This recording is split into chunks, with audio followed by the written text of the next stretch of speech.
Good day. I'm your host, Tamara L., and welcome to another installation of Just Another Messenger, where we raise the situational urgency and consciousness regarding today's current events. We'll dive deep into the historical past by examining the philosophies, legal system, and political decisions that continues to influence our daily lives. So please join the conversation during the episode. Your comment matters. Hit the subscribe, share, and like button to be a part of more thought-provoking conversation in the future. You wouldn't want to miss it. And don't forget to visit our website at www.justanothermessenger.com that connects you to all our social feeds, online merch store, and our link to support the work via Cash App at $JustAnotherMessenger. So let's get started. All right, good evening. Let's get started. Just Another Messenger. I am the live Tamara L, and you have been introduced by the AI Tamara. All right, now we're going to get this started with part 2 of our in-depth expose from chapter 11 to Fed independence, Traficant's warning, and Trump's reckoning. Now, in part 1, I'm pretty sure you had the opportunity to go back and look at part 1. Now, we unpacked from former Congressman James Traficant's blistering 1993 speech on the floor of the House, where he declared that the United States government was, I will quote this, presiding over the greatest reorganization of any bankrupt entity in world history. Now, what does that mean? Many has dismissed him as a populist and an alarmist. He was ringing a bell, and he was doing just that. But today, with mortgage raising price, they have soared to over 40% over the last 4 or 5 years during the events of the pandemic, as well as doing the different changes from the Democrats to the Republican. The mortgage rates have soared exponentially, as well as the Fed has been under siege, as we can see, and the president attempting to fire a sitting Federal Reserve governor. We're going to dig deep into that and see what that means. But Governor Traficant's words also echo louder than ever, and it proves to be true. Yes, my people, those words proves to be true, that the American corporation is indeed bankrupt. So let's do this. Let's pick up where we left off in the halls of the central banks. But before we get started with that, let's go ahead and give a warm welcome to our first responders that are always in the house. We have here Malik Day, our native. More peace and love to everyone. Yeah, let's deep dive. Must appreciate it. Thank you for all those that are on our YouTube page. And we have a lot of listeners that are always viewers and listeners that are on my personal YouTube, Facebook page. Please, sometimes go over to the YouTube page, because I'm not able to see any comments until afterwards, after we get off Facebook. So if you would, could you go from the Facebook to the YouTube, from the Facebook page to the YouTube page, if you want to be a part of the conversation? So that will help, because I don't have the computers up now to be all over the place with that. So please and also thank you for tuning in. Every part of this matter, but it matters the most on YouTube, because that's where the information goes out the most. So very excited about that. And let's go ahead. I know AI Tamara gave you an introduction on where to support, but Tamara is going to do the same thing. All right. How do you like AI Tamara? Tell me what you like about AI Tamara. I'm going to get her back going with her daily digital news. There's been so much going on. I'm excited about that. So this is how AI Tamara is going to also advise you that please like, share, subscribe over on our YouTube page at Just Another Messenger. Also, we are on X at JAM, JAM _404 podcast. And we're also building out our Instagram, which is JAM 404 podcast. Also, please support the channel. We are an alternative digital news outlet, and we are not monetizing on any of the outlet but you can support the channel and the work that we're doing here via Cash App at $ just another messenger. I will always thank those who continue to support the channel, and those who have yet supported the channel. Please, your donations is extremely needed because it takes finances to help move these messages forward. You can donate in myriad of ways also. And I'm going to tell you how you can do that. You can donate also by going to our online merch store at Etsy, and you can go that at just another messenger etsy.com, and you can see the myriad of merchandise that we have there. Right now we have the coffee mugs.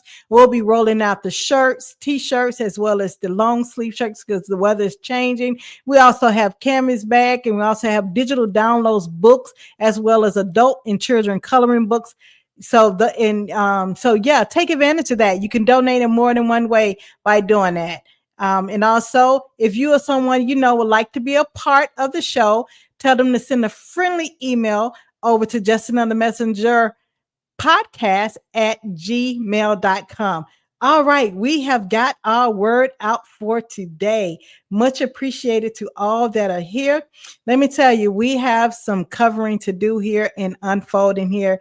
I'm excited about the organic growth of the page. Is growing organically, which means that we're not purchasing any leads to get people just to have the numbers.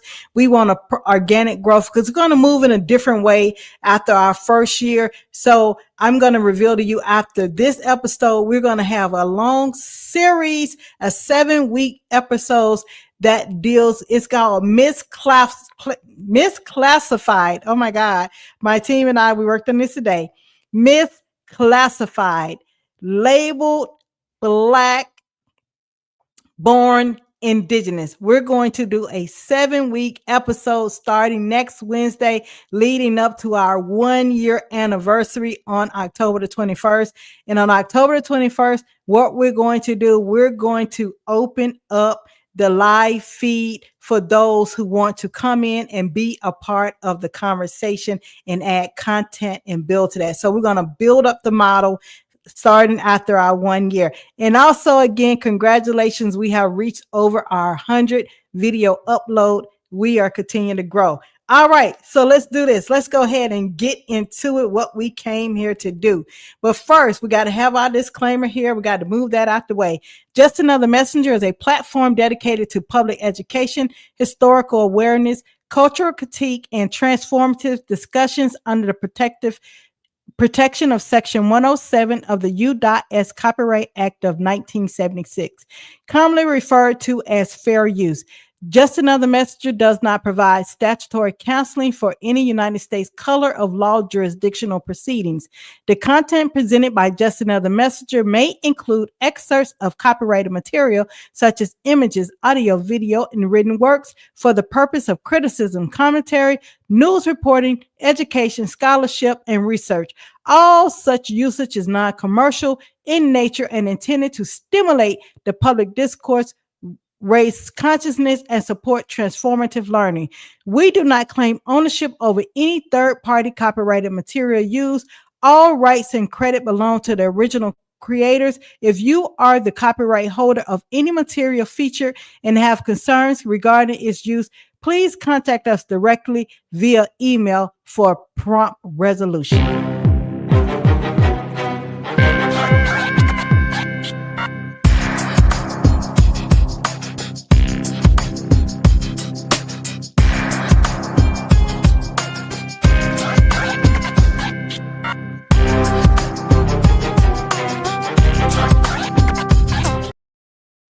All right, let's do here. The basic tool for the manipulation of reality is the manipulation of words. If you can control the meaning of words, you can control the people who must use those words. And this is a quote by Philip K. Dick. Please take this quote to heart because I'm focusing on the words in this episode. All right, now let's look at this. Last week, we talked about the Reaffirming Traficant's warning. Now, Traficant warned in 1993 that the U.S. government was operating under emergency powers, okay? Now, He accused Congress of serving the creditors and not the people. So what Traficant was addressing was the two forms of constitution that has been taking place since 1993. The organic constitution for the United States of America and the de facto constitution of the United States of America. He was addressing those two elements. Now, as you can see here, in 2025, the national debt ceiling of the United States of America nation is 35 trillion, and the Fed governance is under fire. And I'm going to show you why the Fed. So you're going to say, Tamara, why the Congress is not under fire? We're going to unravel all this, and I'm going to show you the difference between why the Fed governance is not under fire, why the Fed governance is under fire, and why the Congress is not under fire. All right. And Traficant's prophecy is no longer fringe. It is actually reality as we are living today. And we're going to get into that. What are emergency powers? Let's evaluate this. The emergency powers, they allow the executive branch, and the executive branch is the president and the vice president. That is the branch of the presidency. It allowed the executive branch to act outside of normal constitutional or statutory limits in order to respond quickly and decisively to national emergency. So Tamara, when this happened, does that mean that we are under martial law? Absolutely, that's what takes place. So in practice, when emergency power kicks in, they include suspending certain constitutional rights, such as habeas corpus. Habeas corpus is when someone could be detained, and they could be detained without cause. They could just sit there. There is not a bond. There is not a hearing. There is not a requirement of when they must go before a judge to get a bond hearing. They are just sitting there until otherwise stated, until the war power is lifted.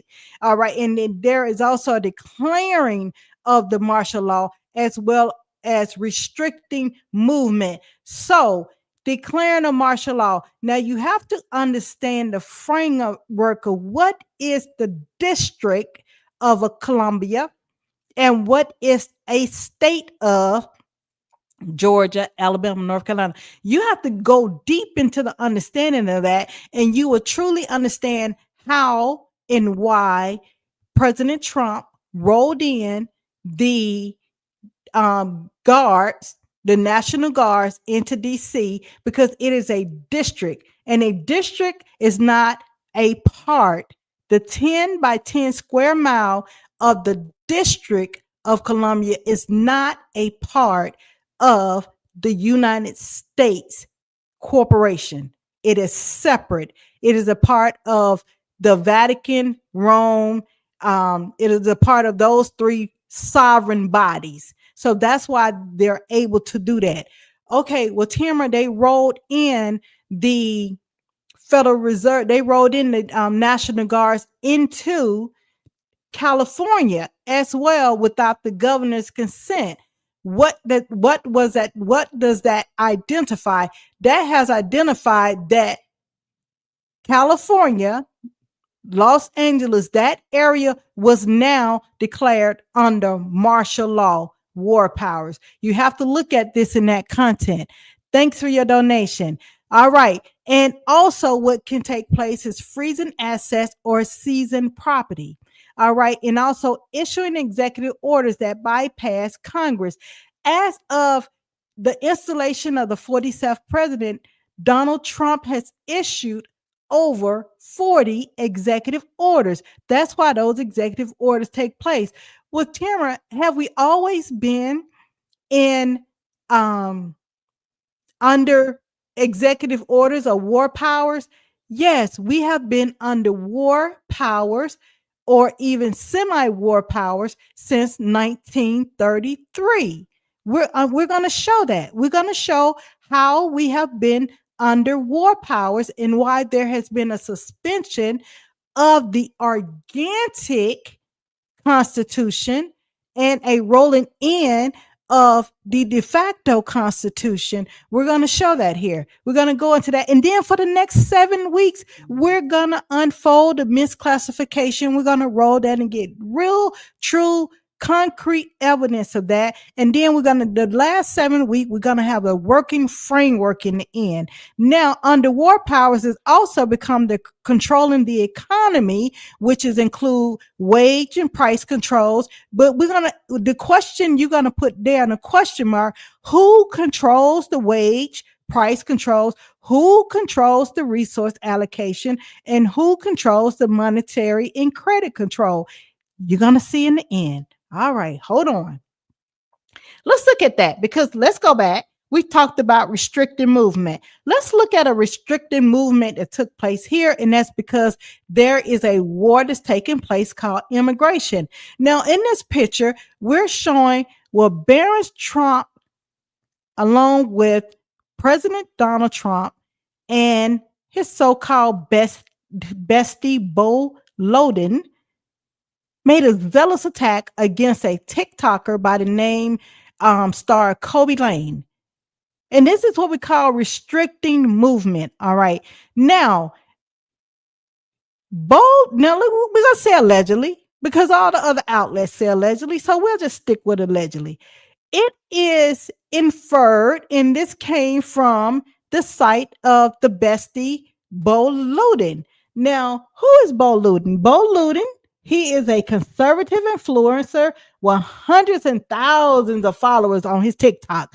But he was not at the level of Kobe Lane. Now, if anyone knows Kobe Lane, he makes these very life hack TikToks where someone would do something outlandish and he would just say, oh, that's just the dumbest way to do it. You could have just did it this way.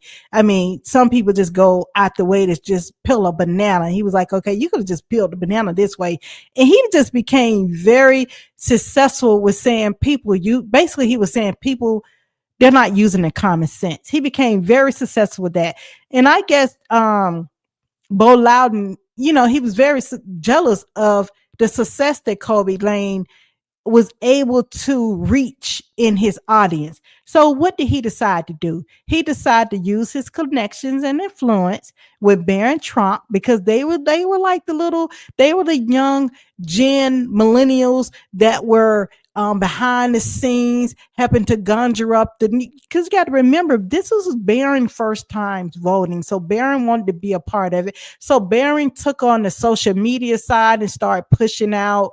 They started making the various social content and pushing out, and for children his age, 18, the millennials, to understand their civic duty and make civic noise.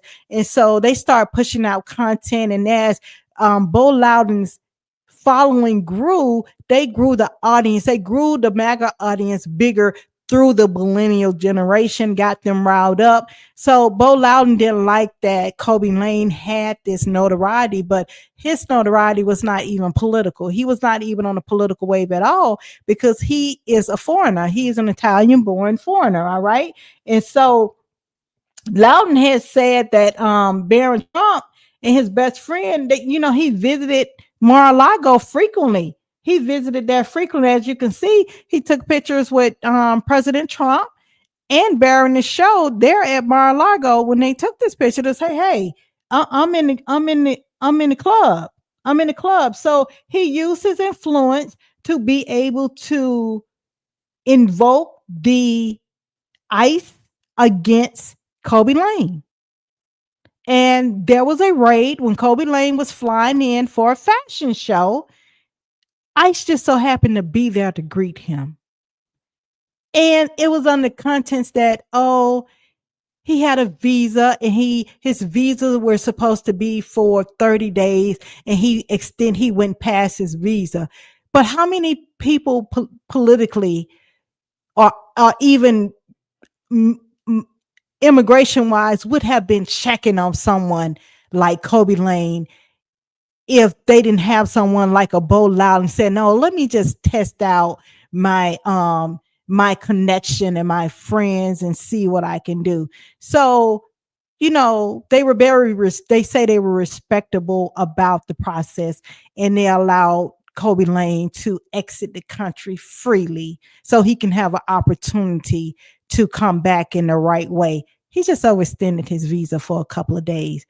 Chill out, folks. All right. So this is an example of what we're talking about. We talk about restricting movement. This is the war on immigration, and this was abused by the relationship of Bo Loudon, and he's also the son of the who is he the son of the congressman. It slipped my mind. All right, it slipped my mind. Who's he the son of? Well, I want you to look him up. Okay, the senator. He's the son of the former Missouri state senator. That's what it is. We can't remember these states. All right, brain is moving everywhere.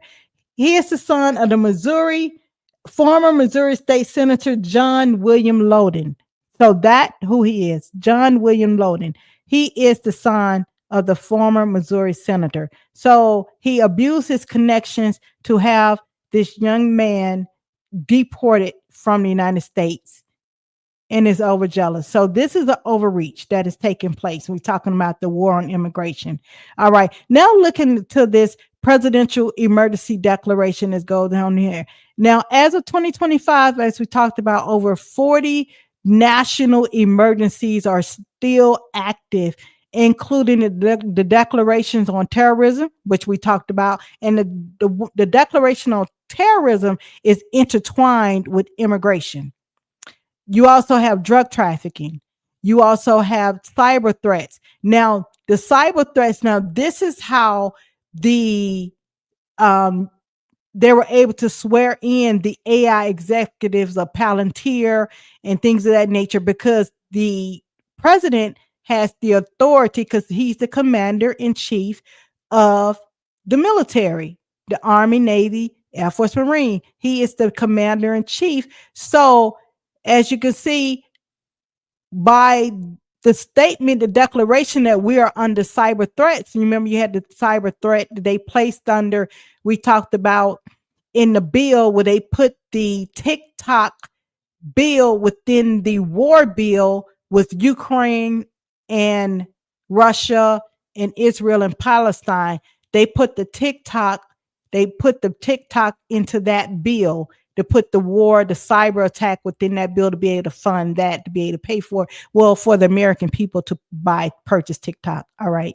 Now, as you can see, as of today, they have expired out the COVID national emergency. They have expired that one out. They're not making that mandate. They expired that one out.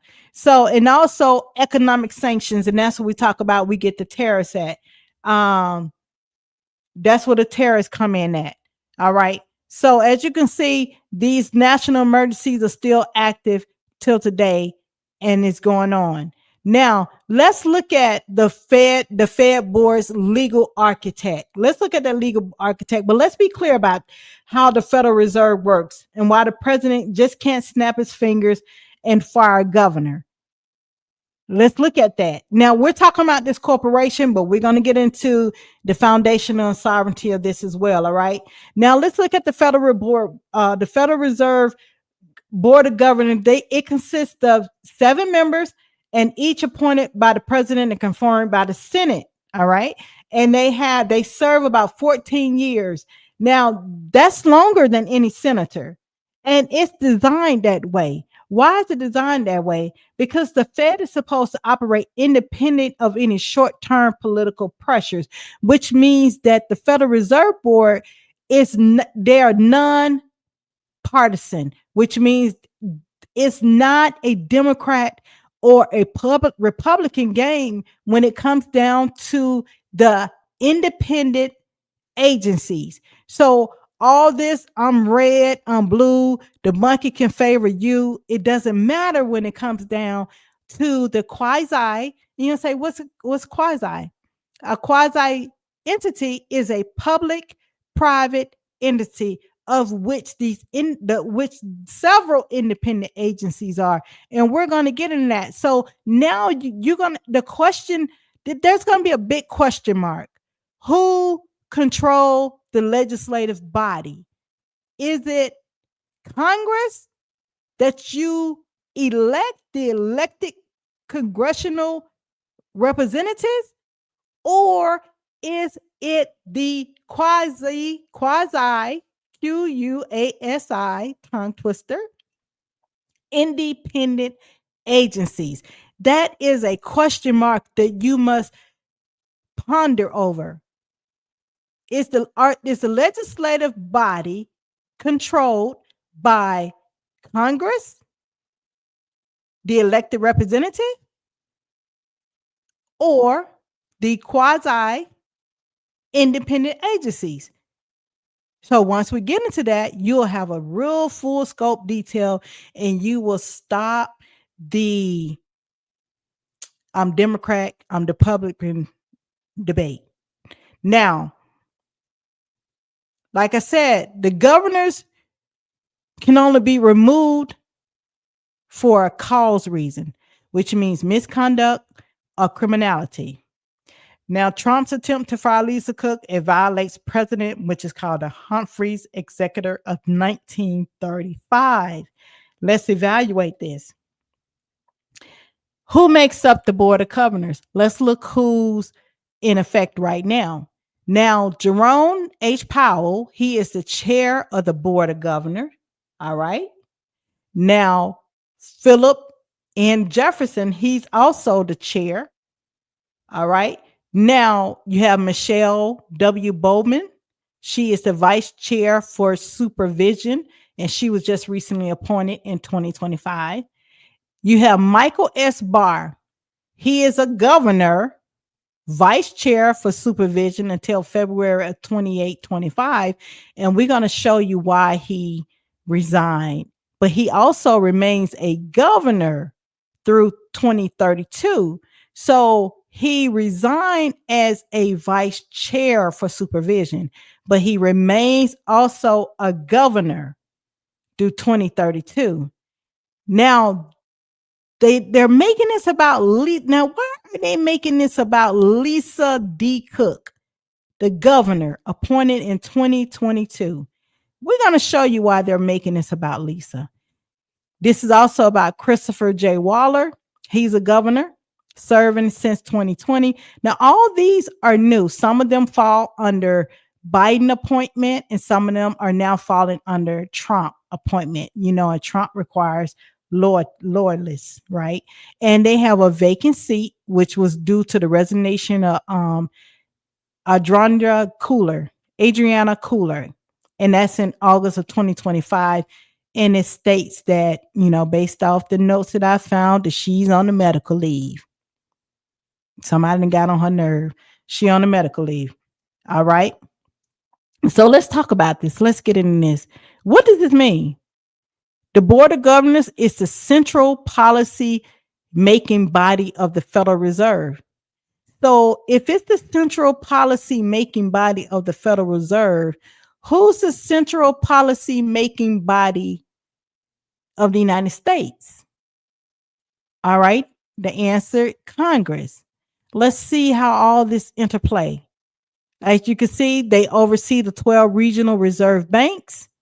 They help set national monetary policy, including interest rate targets, through the Federal Open Market Committee.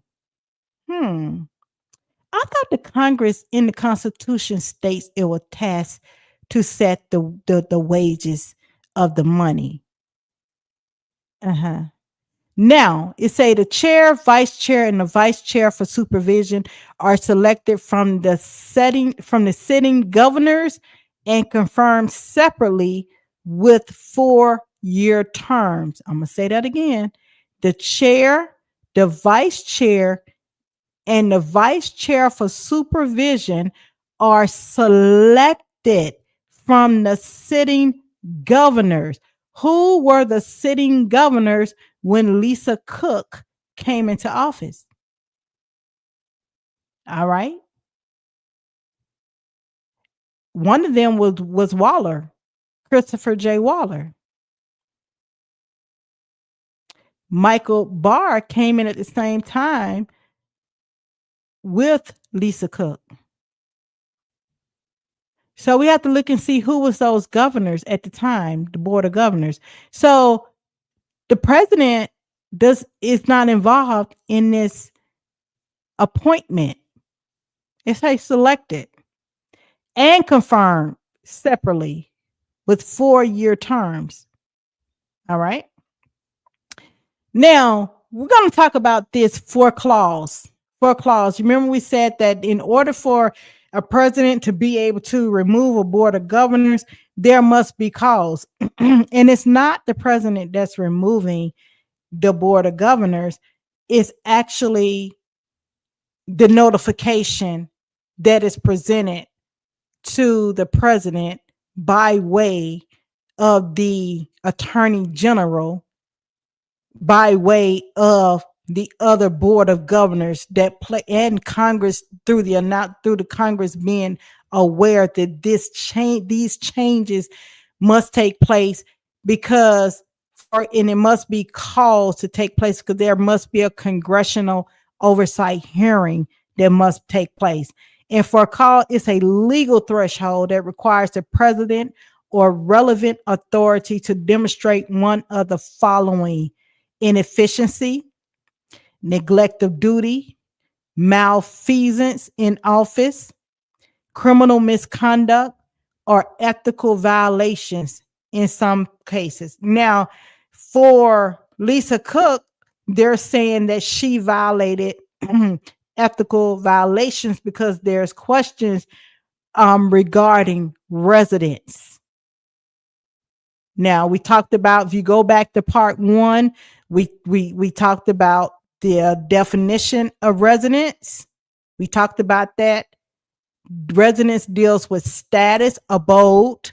It could be permanent or temporary. We talked about residence also deals with jurisdiction. We also talked about residence deals with taxation. So that is the area in which they're trying to identify the four clause removal violation for Lisa Cook. Now, keep in mind that when President Trump issued that letter, remember we talked about that letter was not on an official White House letterhead. We did notice that, and it did not have a seal on that letter as well.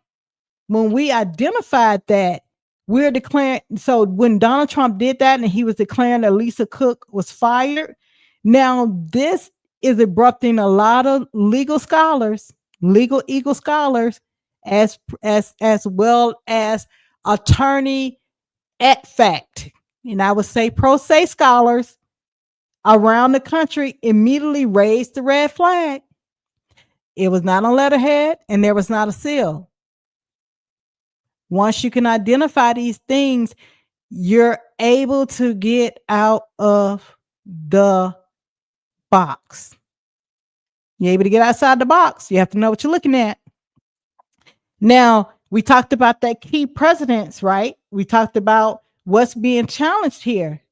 What's being challenged here is based off Humphrey's executor versus United States. Now, this took place in 1935, and this was the Supreme Court upheld that Congress can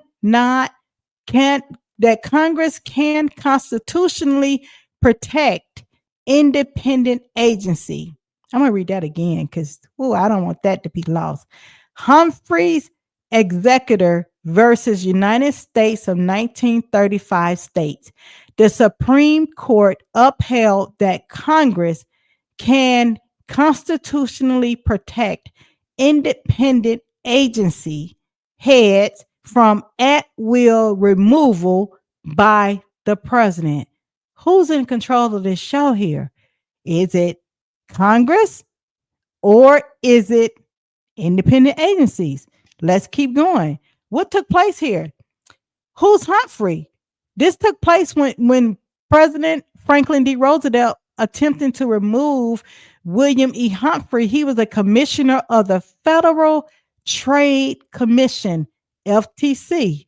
you're going to make a note that that's another independent agency. And you wonder why we being shadow banned. You wonder why there's censoring online and things that nature, because he disagreed with Humphrey's conservative views.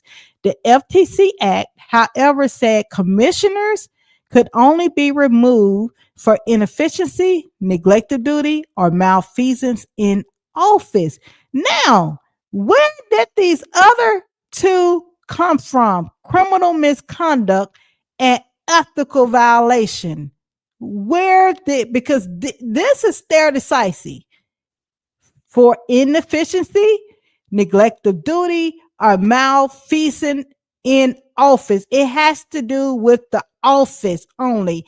This is the four clause removal clause only address inefficiency, neglect of duty, malfeasance in office. Where did these two other suckers come from?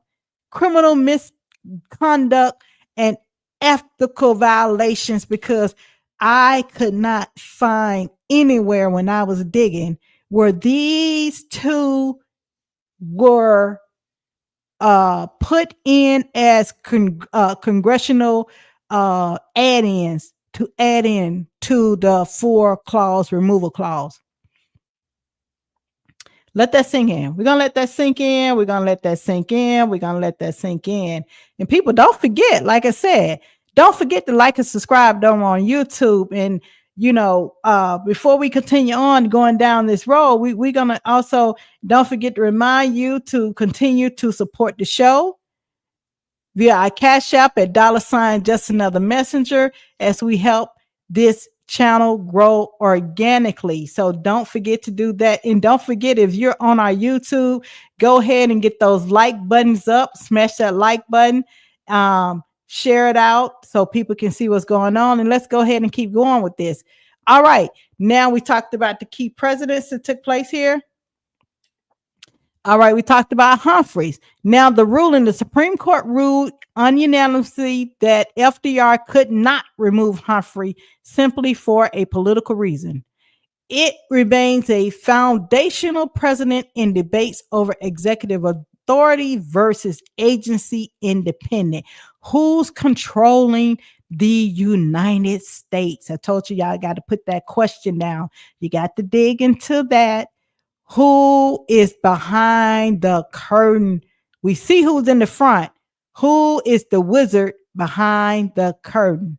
We're going to say wizards because there's a lot of wizards behind that curtain. I'm going to show you that. These are the wizards behind the curtain. Let's look at these wizards here behind the curtain. Let's look at these wizards that's going on right here. These are some of them. These are the independent agencies. You have the Federal Reserve Board, and it manages U.S. monetary policy, interest rate, and bank regulations. Remember, we talked about in part one, we talked about the difference between a NOW bank and a non-bank. Non-bank deals with what's in the monetary circulation, which means that the zeros and ones that's in the now banks, that is not part that you go to the bank, the everyday bank that you see on the corner, that everyone get their depositories in, their credits and debits ledger. That is not in the monetary supply. What's in this monetary supply is what's held in the non-bank. Look up the definition of a non-bank. Non-bank deals with insurance companies, securities, pawn shops, because they have a lot of gold and diamonds that are held there. Credit, not credit cards. I'm sorry, not credit cards. Pawn shops and what are those called? Check cash in place. There we go. Check cash in place. Say, you're gonna say, Tamara, why check cash in place? I'm gonna show you why check cash in place. All right. Now, Securities and Exchange Commission, SEC, they regulates the financial market, securities, and it protects investors. The FTC, this is why you're getting heavily censored. You're not getting censored because Yahoo don't like it. No, I'm sorry, because um, YouTube don't like you, because TikTok don't like you, because Facebook don't like you. You're not getting we're not getting censored because of that. We're getting censored because the FTC. Now they're one of the ones behind the wizard. They enforces antitrust and consumer protection laws. I'm sorry, an FCC, Federal Communication Commission. They regulates TV, radio, internet, and telecommunication. FCC, Federal Communications Commission. That's one of the wizards behind the curtain. All right. National Labor Relation Boards oversee labor union elections and unfair labor practices. So when we're having this argument by DEI, the National Labor Relations Board, they're the wizards that we should be beating down their door and dealing with this. Consumer Financial Protection Bureau. You remember Trump talking about that he wanted to get rid of the FICO score and all that, and people have trouble with their credit modeling score, and you have to you should be putting in a complaint with the Consumer Financial Protection Bureau, because the three agencies that you see on the corner, such as TransUnion, Equifax, and Experian, they're just the face. But the ones who control it, that's in current that makes the laws and give the laws to Congress for them to look at. And so when you want to know who's writing all these bills, who are like writing all these bills, these independent agencies are the ones writing all these bills. So that's why you have to go and make your complaint with the Consumer Financial Protection Bureau, because it protects consumers in the financial sector. You are a consumer, and the public is the financial sector because it's in the public. Now, the Environmental Protection Agent, all this flying over and all this doing that, it regulates environmental laws and standards. It's partly independent, which means it's part quasi public and private. Heavily more public and less private. I'll say like 75-25. Then you have the Nuclear Regulatory Commission. Now, these are the ones that tell people who can have nuclear weapons and all that.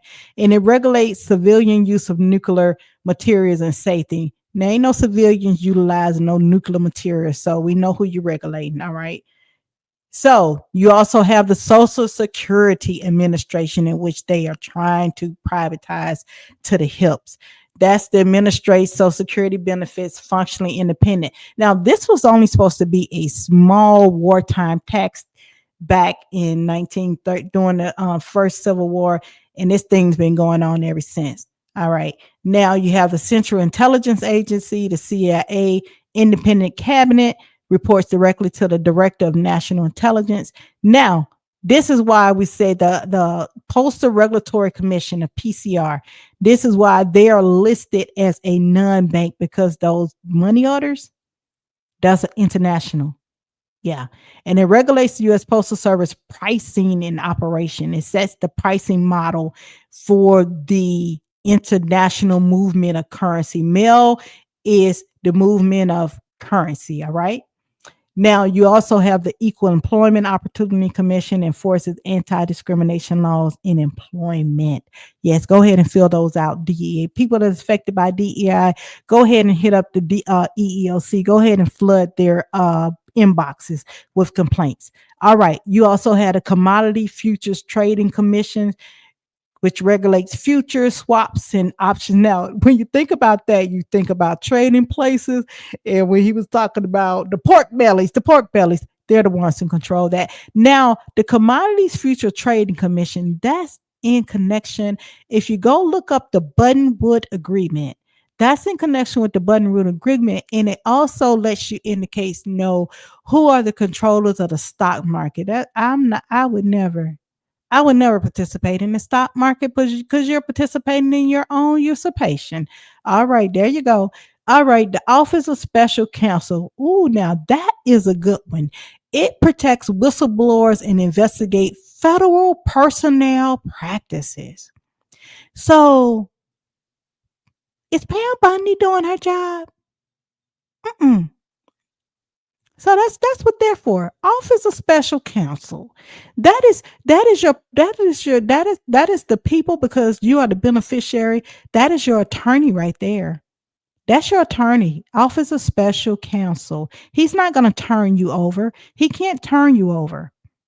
Now, the Federal Election Commission, FEC, they oversee campaign finance laws and elections. So, um, anytime now, I don't know. I know a lot of people watch mainstream media. I don't watch a lot of mainstream media. I watch Congress.gov every day.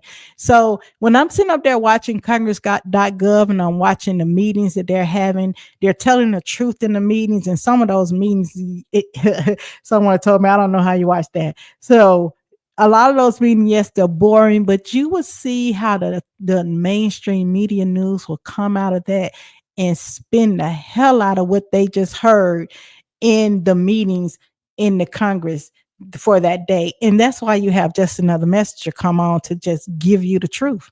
All right. Now, let's look at the timing of HR 1209. Tamara, what is HR 1209? Let's zoom in on something that you wouldn't hear in the mainstream news and the timing of Trump's attempted Fed intervention. Now, on February 11, 2025, Congress introduced HR 1209. Go look it up. And he did that just weeks before the Fed Vice President Chair Michael Barr announced his resignation. And why did he do that? Now, Congress introduced this HR 11209, which is called the End of GSE Conservation Preparation Act of 2025. You're going to have to catch it right here. This is the end of the CSE Conservation Act. Now, over the GSE Conservation Act, put the word on top of that, slavery. Slavery of people, and put a dash across of that and put proclamation. Now, end of GSE Conservation Act. We're going to show you how all this is connected. Now, HR 1209 seeks to end government control over Fannie Mae and Freddie Mac. Put current quasi privateer. Just put current privateer near for housing under Fannie Mae and Freddie Mac. Now, the Fed rate policy directly affects the GSE mortgage rate, okay? Now, the bill directs that the Treasury Department to finalize and submit plans to settle the end of the government conservatorship of Fannie Mae and Freddie Mac, which is two government-sponsored entities central to the U.S. housing market. Why does this matter? Why does this matter? Because these entities, they buy, guarantee, and securitize mortgage loans. Underline that word, mortgage. Their financial help directly impacts housing affordability. Say housing. Next to housing, put in the word usurpation. Put in gatekeeper. And what affects their cost of capital? Now, why are they attempting to eliminate this quasi public-private independent agency? We're going to see why. Now, we're going to highlight the end of the GSE Conservatorship Preparation Act of 2025. Now, when did it take place? Now, I know some of us are young enough or old enough to understand what took place in 2008, and some of us feel the effects of it today. I know I do. So back in 2008, the market crashed, the housing market crashed, boom. I mean, I took a beating. And because I was an investor at the time, and we took a beating, and I ain't never recovered from it. Some people did, but I didn't. And so I'm talking about, I never got back into that arena again. So after the market crash of 2008, the government placed Fannie Mae and Freddie Mac into a conservatorship, which means that 1% of their profit from all loans, whether new loans, refi, 1% from every loan goes into a conservatorship to pay back to the government because of the subprime market that took place and caused the crash of 2008. Now, this conservatorship is supposed to take gold forward until 2030. Look it up. Don't believe anything I say. I just watch too much Congress.gov. I know I'm boring. All right. So this conservatorship is supposed to take place to 2030, but Trump is wanting to eliminate this conservatorship now because between 2008 and now there's already been a replacement of the money that has been lost during the financial crisis of 2000 and the housing crisis of 2008. They've already recouped that back. So they're trying to end this conservatorship. Now, look, the impact is signals of potential reprivatization. So who is the privateer now? Fannie Mae and Freddie Mac. Reprivatization, they go from the slave master, the private slave master, to the private corporation, emancipation proclamation, reprivatization. Now, this is dealing with the privatization of mortgage from one quasi public private entity to another quasi public private entity. Now, who are they trying to be the new privateer of the housing market, of the mortgage market? Now, this coincides with the Fed leadership shakedown and housing affordability crisis. Who is Trump is trying to be the next quasi public private independent agency for the mortgage market? We have to look at this like this, people. This is why you don't have a load of your title, because of these right here. Now let's look at the etymological breakdown of privatization. It comes from the root word that's Latin pravere,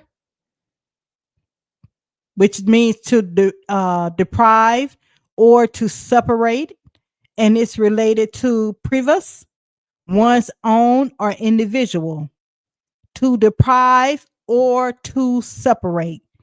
The etymology reveals a tension, which gives private a historical association with exclusion from the public or communal realm.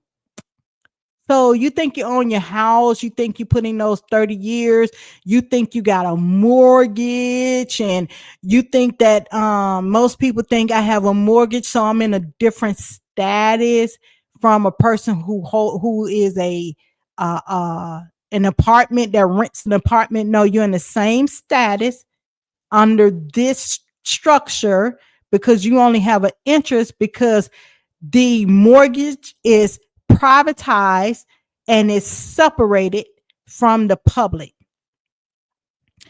To privatize is not just to transfer ownership, it is to remove from the commons, to separate from public responsibility.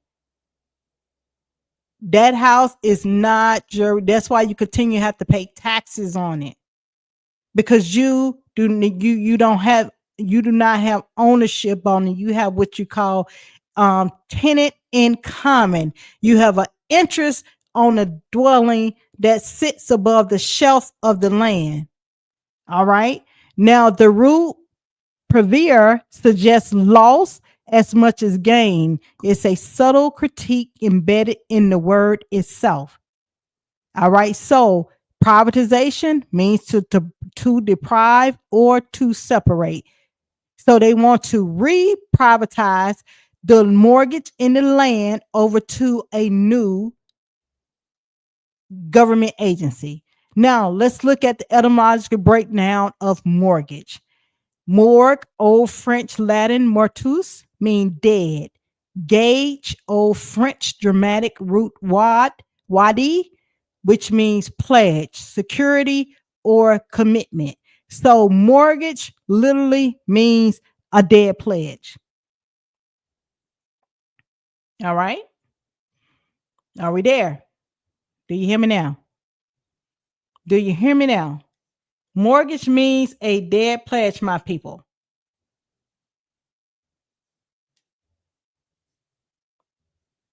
Means a dead pledge. Let's the bigger picture here. What is the bigger picture here? This isn't just about Lisa Cook or even about the housing market. This is what whether the United States still believes in central bank independence, whether monetary policy should be based on economic indicators or political ambition.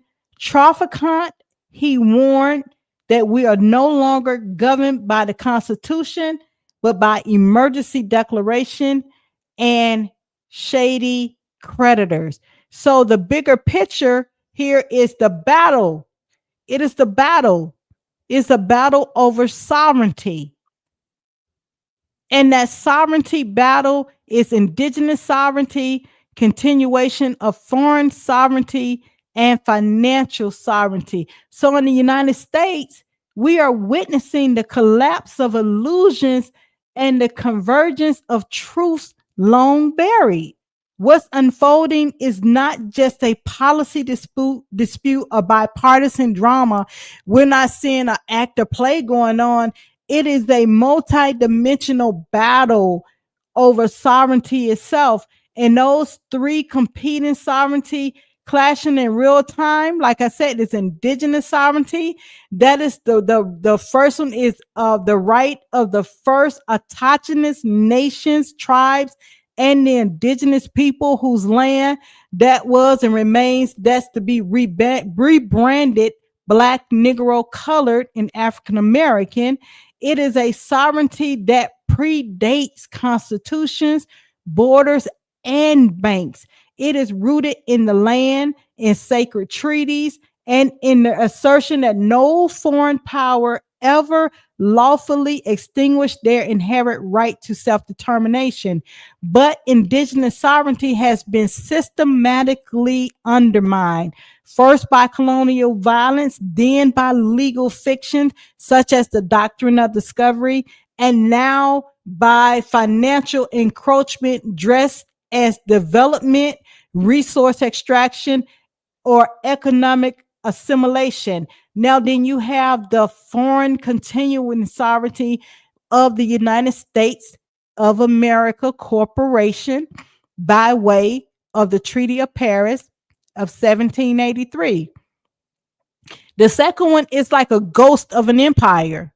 The United States is only on paper. It's a ghost of an empire, and the quiet continuation of this foreign financial sovereignty through instruments that most Americans don't recognize, such as the British Crown Charters, the International Monetary Institution, latter's patent, debt obligation, the legal underpinning of the U.S. corporation itself, born from colonial rebellion, but still tangled in a net of foreign trusts, maritime law, as well as International Monetary Fund restructuring agreement. Now, this sovereignty isn't declared by a flag, even though they wave a flag of red, white, and blue, but it's exercised through debt, capital markets, and treaties hidden in plain sight. And let's not forget the financial sovereignty. And that's where the Federal Reserve lie, the alleged steward of the United States financial independence. But is it? You have to ask yourself, is it though? When you look at the evidence that's stacked up, is the Federal Reserve actually the U.S. bank? No. Are they a part of it? No. Are they part and parcel of it? No. It was established in 1913. The Fed is a private public hybrid. It prints the nation's currency like it prints all other nation currency. It sets the interest rates that shape every mortgage and credit card, and it controls access to liquefy during the crisis. But it's not accountable to voters. So your red and your blue, the monkey is favoring you. It doesn't matter. It governs, its governors are only appointed, its independence is guarded by law. They have their own law, and its decisions ripple globally, often without congressional oversight. So, who is truly the legislative body? So, when a president tries to fire a federal governor, as Trump just recently thought he attempted to do, it's framed as a political overreach. But what does it reveal? To that end, the highest elected office in the land cannot even reclaim financial sovereignty from the banking machine. So we have to ask ourselves, and that's why we're going to go really deep for the next 7 weeks into misclassified, labeled Black, born Indigenous. We have to ask ourselves, who really holds the power here? Is it the people? Is it the president? Or is it a boardroom behind the closed door? We must reflect on that. And we must understand that, the United States stands at a crossroad, not just of policy, but of identity. And the battle for sovereignty, it's not theater, people. It's not theater. It's spiritual. It's legal and it's economic, because the indigenous people seeks restoration. Restoration come by way of restitution and reparation. The indigenous people are currently seeking restoration of their sovereign status, not as a favor, but as a right, a divine right. The global elites are fighting to maintain the financial dominance through unseen levers, and American institutions cling to the illusion of independence while functioning as debt managers of empires. So until the American people understand this trinity of sovereignty, we will remain subjects of debt, tenants on our own ancestral land, and spectators in a game we think we are playing. The fight for true sovereignty is not who won by the ballots, but by the awakening of who we truly are. Now, as we close on this part 2, we're going to look at some takeaways here. We're going to look at monetary policy that is affecting everything from the price of bread to the roof over our head. We're going to look at all that. And while it's tempting to cheer when the president demands lower rates because we all want relief, we have to ask ourselves, at what cost? To remain a slave? At what cost? Is it worth sacrificing our institutional safeguard for our sovereignty of restoration? Is it worth policing the feds?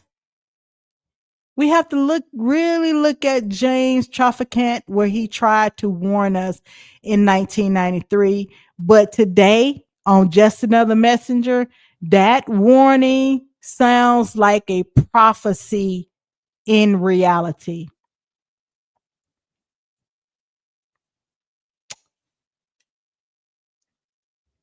Now, continue to shop on our Etsy store. Please support the channel and the work that we're doing here, because we have more work to do. And for the next 7 weeks, we're going to get really into our 7-week episode called Misclassified, Labeled Black, Born Indigenous. Until then, tune in every Wednesday, 8 p.m. Eastern Standard Time. We're not monetizing on YouTube, so please support the channel via our Cash App at $ Just Another Messenger. Every dollar count. Buy us a cup of coffee, help keep the subscriptions active, so we can keep the live active as well. If you are someone you know like to be a part of the show, please send a warm, friendly email to just another messenger podcast at gmail.com. Please, if you'd like to support the work we're doing, also we're purchasing some of our books, our digital books, as well as our merchandise that we have. You can go to our online store at justanothermessenger.etsy.com. I thank you for tuning in. Bid you a farewell. Have a wonderful week. Goodbye.